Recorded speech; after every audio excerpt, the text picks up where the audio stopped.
dalam contoh sehari-hari aja. Misalnya mau main, ternyata lapangannya becek misalnya. Kalau buat anak-anak BMX atau skate mau ngetrik ternyata lagi cedera. Atau mau jalan sama seseorang, hujan misalnya. Apain lagi? Mau beli handphone baru, ternyata usaha kita yang tadi kita udah pikirin ada untungnya malah rugi. Mau jalan-jalan keluar kota, pasangannya sakit. Dan banyak, kadang-kadang penyebabnya sepele banget. Tapi bikin kita kecewa. Nah, gimana caranya kalau kondisinya kayak gitu? Sama kayak para sahabat dulu dalam perjalanan umroh. Pengen umroh, ternyata udah sampai di perbatasan kota Mekah, gak boleh masuk, disuruh pulang lagi ke Madinah. Itu kan diceritain dalam surat Al-Fatihah. Tentang perjalanan umroh yang berakhir dengan malah perjanjian Hudaybiyah. Niatnya pengen umroh, tapi endingnya perjanjian. Yang isi perjanjiannya, poin-poinnya kayaknya ngerugiin umat Islam banget. Tapi kan Allah punya rencana, dan rencana Allah pasti yang terbaik daripada rencana kita. Masalahnya gimana kita bisa ridho, bisa rela kalau kondisi itu terjadi dalam hidup kita. Kita sih yakin, ini adalah qadarullah, keinginan Allah. Tapi bikin kita yakin itu jadi berbuah, yakin itu kan kayak pohon ya. Iman itu adalah pohon. Gimana biar pohon ini berbuah? Salah satu buahnya itu adalah sifat ridho, sifat nerima. Sehingga dengan sifat ridho itu akhirnya kita punya kebaikan. Kebaikannya jadi bisa survive, tenang hadapi masalah, sabar dan seterusnya. Nah, gimana caranya? Setelah kita dapat sesuatu, kita yakin kepada Allah terus jadi ridho. Nah, ini belajar matematikanya Allah Subhanahu wa taala. Dan itulah yang terjadi dalam perjanjian Hudaybiyah, terjadi kepada Siti Maryam yang tadi dibacain suratnya. Maryam gak pengen punya anak tanpa suami. Kalaupun harus punya anak, nikah dulu. Tapi Allah punya rencana lain. Rencana manusia punya anak setelah nikah. Lagian Maryam lagi belum siap menikah nih. Belum ada cowok yang pantas buat Maryam. Justru karena itulah Allah beri dia anak tanpa laki-laki, tanpa suami. Kenapa? Gak ada suami yang pantas buat Maryam. Mungkin satu-satunya lelaki yang pantas buat Maryam cuma Nabi Muhammad. Tapi kan beda zaman. Masa Maryam harus nunggu Nabi Muhammad 300 tahun lagi kan ya? Nah, ternyata karena gak ada yang pantas buat dia, akhirnya dia punya anak tanpa harus melalui seorang suami. Mungkin kita terlalu soleh sehingga gak ada yang pantas buat kita. Pantasnya cuma bidadari, ya udah di akhirat nikahnya. Husnuzannya mah ya. Mungkin di atas nih gak ada yang pantas jadi imamnya, soalnya terlalu solehah. Jadi imam juga kayak ragu gitu. Aduh, ngimamin dia, hafalannya udah luar biasa, bacaannya lebih bagus, guru tahsin lah gitu. Saya baru belajar pratahsin, masa mau jadi imam seorang cewek yang guru tahsin? Karena dia terlalu keren, akhirnya gak ada yang pantas buat dia nih. Maryam kayak gitu banget. Karena terlalu keren, terlalu soleh, sampai ulama aja ragu Maryam ini nabi atau bukan gitu. Sehingga ada dua pendapat ulama, sebagian bilang Maryam bukan nabi, orang soleh. Tapi ada ulama yang bilang Maryam itu emang nabi, satu-satunya nabi dari cewek. Satu dari 4 perempuan yang sempurna, dan di antara 4 itu kayaknya menurut sebagian ulama Maryam nomor 1 tuh. Walaupun secara usia Asia, Maryam, Khadijah, Fatimah. Tapi Maryam itu paling keren lah. Tiba-tiba hamil, datang cowok keren, baju putih, jubah putih, auranya tuh luar biasa, pokoknya cowok paling keren aja. Sampai Maryam kaget dan berta'awuz. Inni a'udzu birrahmani minka in kunta taqiyya. Aku berlindung kepada Allah dari kamu. Ketemu cowok keren malah berlindung, bukan bersyukur, coba. Duh, keren banget ya. Astagfirullah, auzubillah, gitu kan ya. Nih Maryam nih. Duh, ceweknya keren banget. Udah lama ngelihat baru auzubillah, enggak. Dari awal auzubillah. Kenapa? Ada pasangan di sebelah gitu. Ada istrinya. Nah, Maryam langsung ta'awuz, inni a'udzu birrahman minka in kunta taqiyya. Kata Jibril, cowok keren itu ternyata namanya Gabriel. Kata Gabriel, innama ana rasulu rabbik liahabalaki gulaman zakiya. Jangan takut Maryam, aku itu utusan Tuhanmu, artinya malaikat yang pengen ngasih kamu anak yang sangat suci. Kata Maryam, anna yakunu li gulam, gimana saya akan punya anak, walam yamsasni basyarun. Gak ada seorang laki-laki pun yang pernah nyentuh saya, nyentuh aja gak pernah. Walam aku baghiya, dan saya juga tidak pernah merendahkan diri depan laki-laki, artinya berbuat dosa. Anna yakunu li gulam, gimana caranya saya punya anak? Kata Jibril, kadzaliki qala rabbuki huwa alayya hayyin. Itu udah kehendak Allah, kehendak Allah. Dan itu hayyin, mudah banget buat Allah Subhanahu wa taala. Sepele banget lah buat Allah. Fahamalat, tiba-tiba Maryam hamil. Fantabadat bihi makanan qasiyya. Karena Maryam malu ketahuan hamilnya, akhirnya Maryam pun pergi ke suatu tempat yang terpencil, qasiyya, Aqsa. Aqsa itu artinya tempat yang jauh. Masjidil Aqsa disebut Al-Aqsa karena dia jauh dari Masjidil Haram. Kalau Madinah kan dekat. Masjid yang paling mulia kan ada 3 itu ya, Mekah, Madinah, Palestina. Nah dia disebut Aqsa karena tempatnya jauh. Makanan qasiyya, tempat yang sangat jauh, terpencil, gak ada siapa-siapa. Fantabadat bihi makanan qasiyya. Fa'aja ahal makhadu. Tiba-tiba dia udah harus ngelahirin setelah sekian bulan, mungkin 9 bulan. Qalat, dia bersandar di sebuah pohon, kemudian dia berkata, ya laitani mittu qabla hadha wa kuntu nasyam mansiya. Dia kayak orang menyampaikan satu bentuk kalimat sedih. Kayak kalau bahasa sederhananya kayak ngeluh gitu. Ya laitani mittu qabla hadza, aduhai seandainya aku mati aja daripada harus menanggung malu kayak gini. Maryam itu kan pemalu banget. Mahkota sifat malu itu dipakai banget sama Maryam. Makanya ketahuan hamil nggak punya suami, itu buat Maryam pukulan paling luar biasa, telak banget. Walaupun dia nggak berbuat dosa, tapi tetap aja orang kan ngata-ngatain dia. Ditambah lagi Bani Israel, tahu sendiri kan Bani Israel suka banget viralin fitnah. Ada apa? Viral langsung di Bani Israel teh. Maryam hamil di luar nikah, viral. Semua orang ngomongin mana Maryam, mana Maryam. Terus rumahnya tuh dilemparin batu karena dianggap sebagai pembawa sial bagi Bani Israel. Dasar Maryam ngaku-ngakunya suci, sok suci segala macam. Sehingga Maryam bilang, ya laitani mittu qabla hadza. Aduhai seandainya saya mati aja sebelum ini terjadi pada saya. Sehingga saya menjadi orang yang tidak pernah dibicarakan oleh siapapun. Sedih. Berarti pengennya Maryam beda dengan pengennya Allah. Secara emosional, secara manusiawi, secara fitrah ada penolakan dan itu manusiawi. Maryam menolak. Begitu juga sahabat Muhajirin. Wa inna fariqam minkum lakarihun.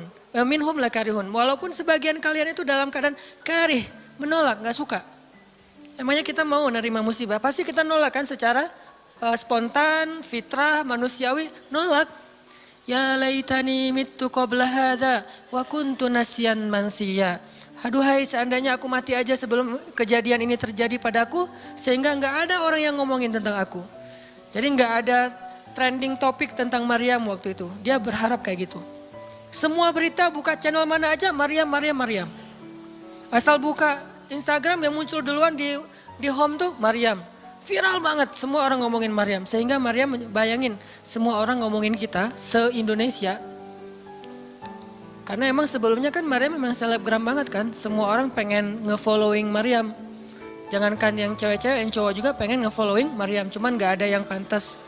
Semuanya kagum sama Maryam, respect. Tiba-tiba berubah, kalau gak naik, jatuh kan gak berasa nih. Kita gak naik jatuh, paling keseleo dikit. Tapi kalau naiknya udah terlalu tinggi jatuh, kan lebih sakit nih. Maryam tuh naiknya udah terlalu tinggi. Saking tingginya sampai Nabi menyebut dia satu di antara 4 yang sempurna di muka bumi. Gak ada perempuan yang sempurna kecuali 4 itu. Itu benar-benar dipuja-puja tuh Maryam. Pengen punya anak nanti namanya Maryam. Pengen punya istri kayak Maryam.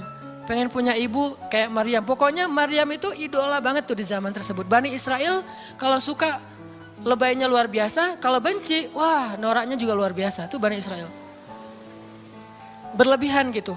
Kalau suka habis-habisan sampai dijadikan Tuhan kan dulu mereka pernah mengangkat seorang laki-laki yang soleh jadi Tuhan. Namanya Uzair.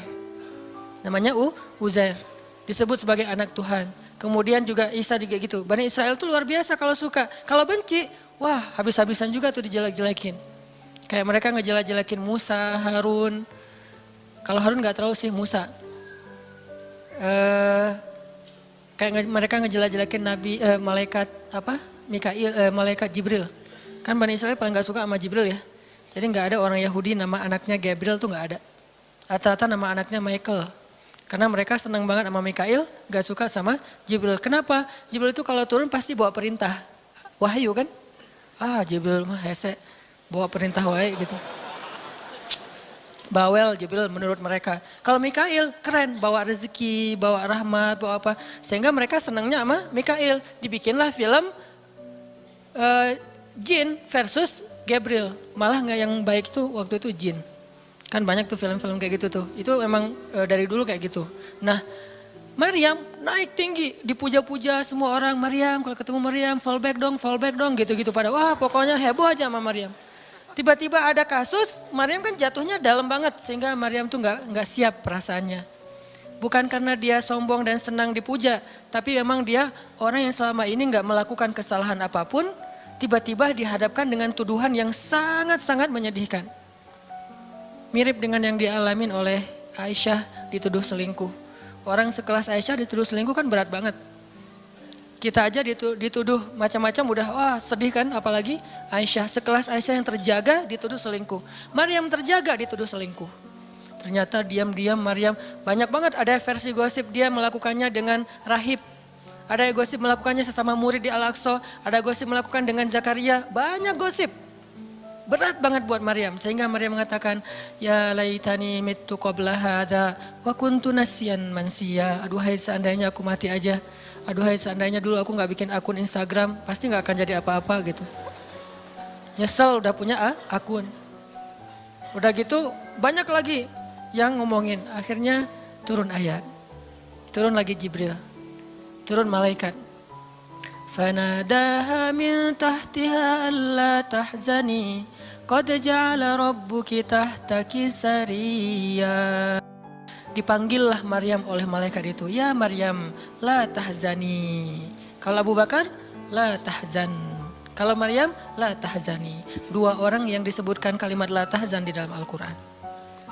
La tahzan, innallaha ma'ana. Siapa? Abu Bakar. Kalau Maryam, la tahzani, qad ja'ala rabbuki tahtaki sariyya. Jangan sedih wahai Maryam, gak usah khawatir. Allah udah memunculkan mata air di bawah kakimu. Artinya Allah yang akan merawat kamu. Allah yang akan ngebelain kamu. Allah yang akan deketin kamu. Allah bersama kamu wahai Maryam. Apa pelajarannya di sini teman-teman? Ketika Allah menggunakan logikanya yang kita tidak bayangkan, yang awalnya kita tolak, itu artinya Allah sedang memberikan kita kesempatan hanya akan ditolong oleh Allah saja, tidak oleh makhluk. Ketika Allah menempatkan kita dalam suatu situasi yang sulit, yang sampai bikin kita kehabisan ide nih gimana cara keluar dari situasi ini, itu berarti Allah lagi ngasih kita kesempatan masuk dalam sebuah situasi yang tidak ada yang bisa nolong kita kecuali Allah. Allah pengen nolong sendiri. Dan pertolongan Allah itu ajaib. Tapi kalau Allah tempatkan kita dalam sebuah situasi yang kita masih berpikir dan menemukan beberapa jalan walaupun belum pasti bisa, berarti kita masih diberikan kesempatan yang nolong kita itu makhluk. Oh minta tolong ke si fulan, minta tolong ke si fulan. Tapi begitu kita mentok, kenapa ya kok berat banget nih masalah saya? Berarti Allah lagi menempatkan kita di sebuah situasi yang Allah sendiri yang akan menolong kita. Itulah perang Badar, itulah perang Ahzab. Itulah Hudaibiyah, itulah Maryam, itulah banyak kisah kayak gitu. Situasi yang kayak udah mentok banget, yang gak pernah kita bayangkan, yang kita awalnya pasti nolak secara spontan, berarti Allah lagi nempatin kita di sebuah situasi yang Allah pengen men-treat kita langsung sendiri, gak mau pakai yang lain. Qad ja'ala rabbuki tahtaki sariyya. Allah sendiri yang akan memunculkan mata air di bawah kakimu wahai Maryam. Ayub juga kayak gitu. Semua dokter datang habis uang Ayub untuk biaya dokter tapi gak sembuh. Kenapa? Allah gak pengen kesembuhannya dengan cara-cara yang kebayang oleh Ayub. Allah nggak pengen kita dapat jodoh dengan cara yang kebayang oleh kita. Reunian, stalking Instagram, salah ngambil kebab.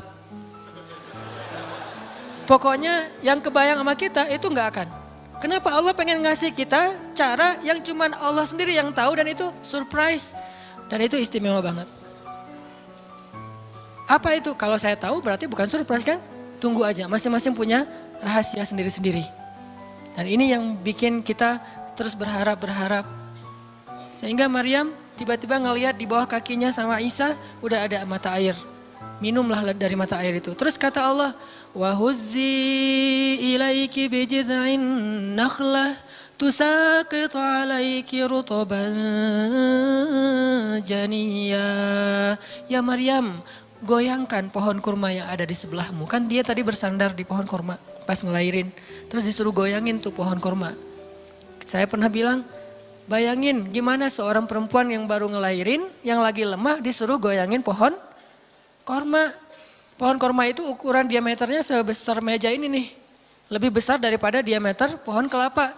Bayangin, ngegoyang pohon kurma sebesar ini, seorang perempuan, goyang gak tuh pohon? Gak bakal, laki-laki aja gak goyang, apalagi sendiri.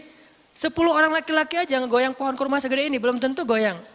Goyang aja enggak, apalagi sampai ngejatuhin buah kurma. Kalau buah kurma yang udah tua jatuh masih mending, nih yang muda jatuhnya tuh. Berarti kan goyangnya lumayan tuh.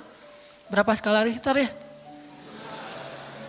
Yang muda jatuhnya rutoban janiyya, bukan korma yang tamar, yang udah tua, yang udah emang dihembus juga pakai angin jatuh enggak.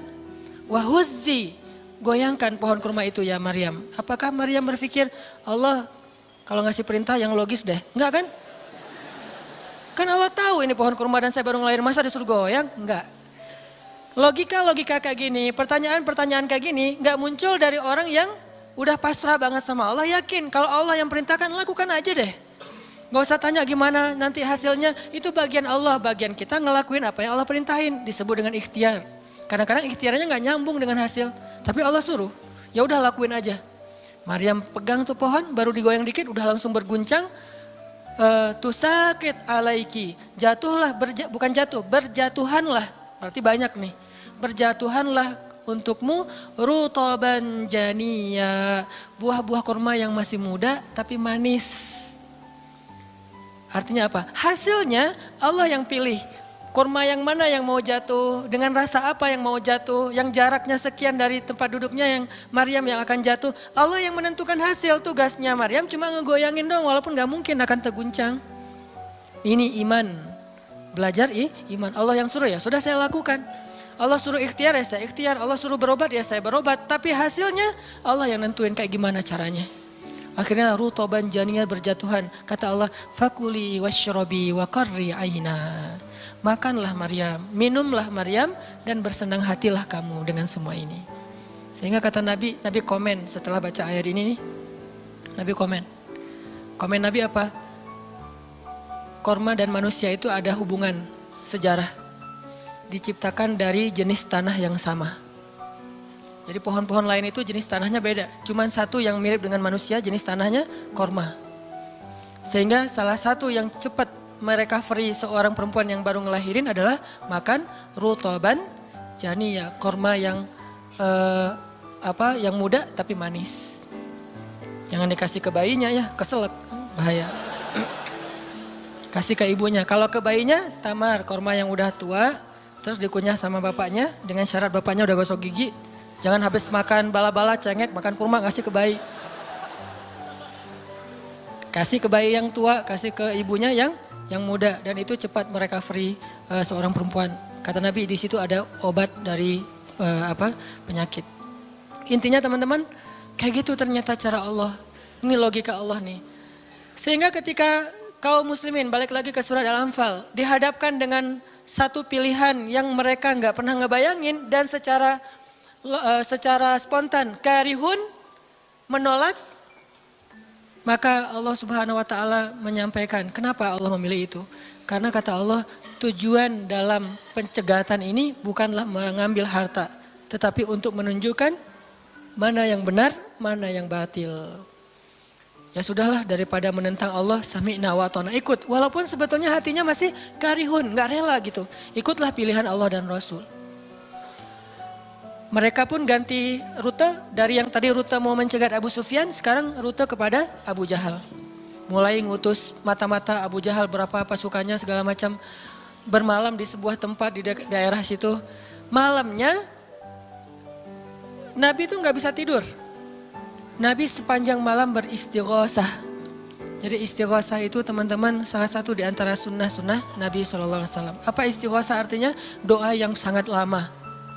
Nabi malam itu sama Abu Bakar berdua gak tidur. Yang lain pada tidur kan besok mau perang nih. Malam ini mereka tidur, besok mau tanding aja disuruh tidur kan ya. Apalagi besok mau perang. Tidur, wajib tidur. Yang belum tidur pokoknya pura-pura tidur. Tidur aja. Kayak kita besok mau akad kan harus tidur ya. Walaupun susah tidurnya.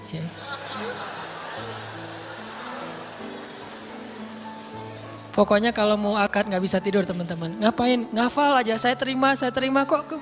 Nanti takut salah saya tolak kan bahaya. Udah diizinin sama calon mertua masih ditolak. Nah malamnya pada tidur kecuali 2 orang. Rasul sama Abu Bakar. Selalu berdua orang ini nih pokoknya soulmate banget. Direkam soulmate-nya di Al-Quran. Rasul beristighosah, doa yang sangat khusyuk.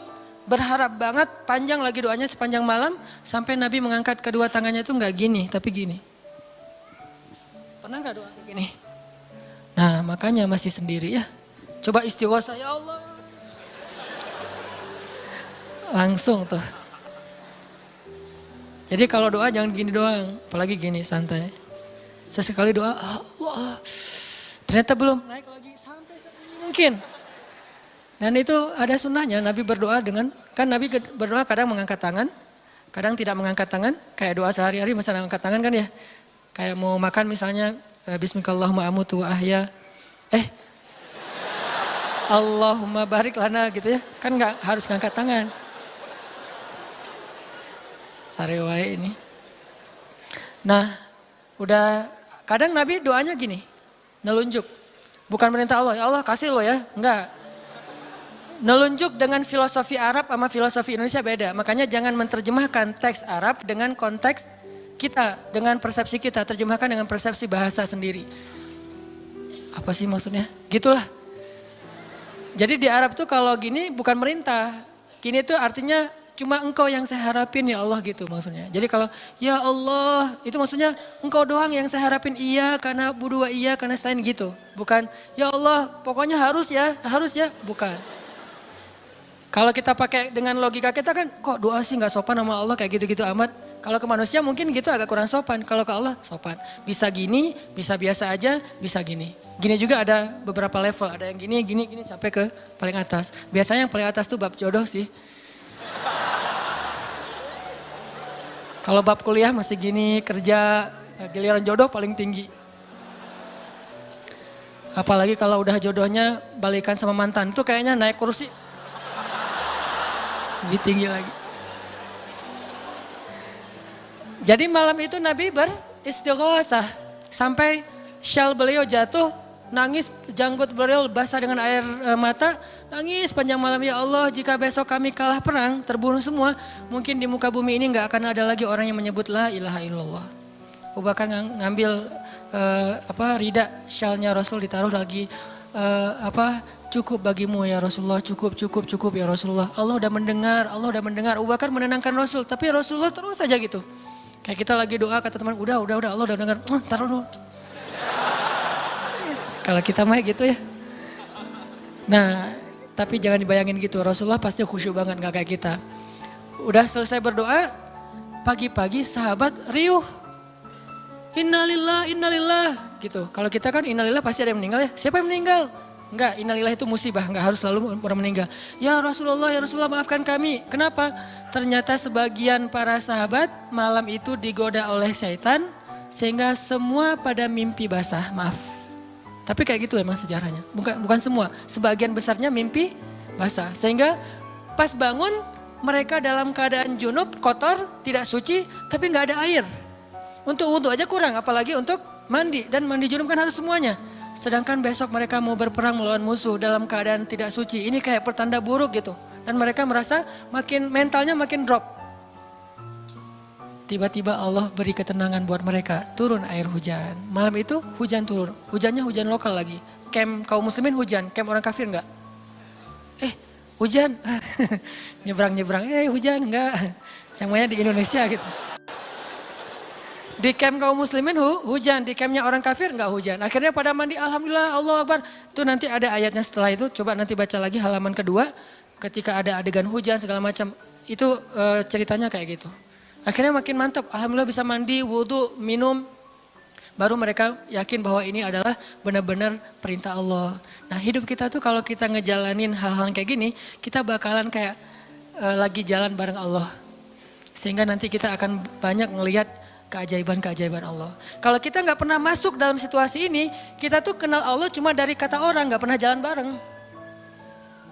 Kita kayak kenal seseorang, tapi kata teman kita. Cuma lihat postingannya doang, tapi nggak pernah jalan bareng, jadi nggak kenal dekat gitu. Dan nggak akan dapat feel. Begitu juga kita kenal Allah. Kalau kita kenal Allah hanya dalam situasi normal, wajar, nyaman, berarti kita kenal Allahnya cuma dari katanya, cenah. Nggak pernah ngalamin sendiri. Begitu kita dihadapkan dengan situasi kayak gini, berarti kita lagi diajak Allah jalan bareng. Yuk jalan bareng saya, siap ya Allah. Banyak kejutan-kejutan, banyak yang bikin kita kaget. Kenapa? Karena kita jalannya dengan zat yang maha kuasa. Dia akan tunjukin kekuasaan-kekuasaannya. Dan kekuasaan Allah yang paling luar biasa ditunjukin justru dalam kesulitan. Kalau dalam normal nggak luar biasa namanya. Kayak kita sama teman kita, dia ngasih kita hadiah atau pinjam duit 100.000 pas kita lagi awal bulan. Kan biasa aja ya.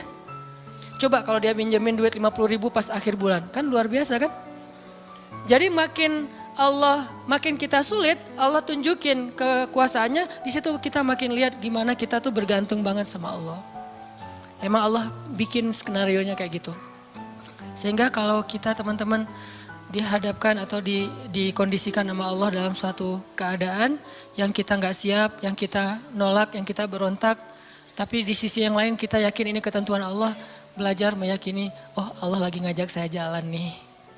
Allah lagi ngajak saya jalan biar lebih kenal sama Allah. Biar Allah nunjukin langsung.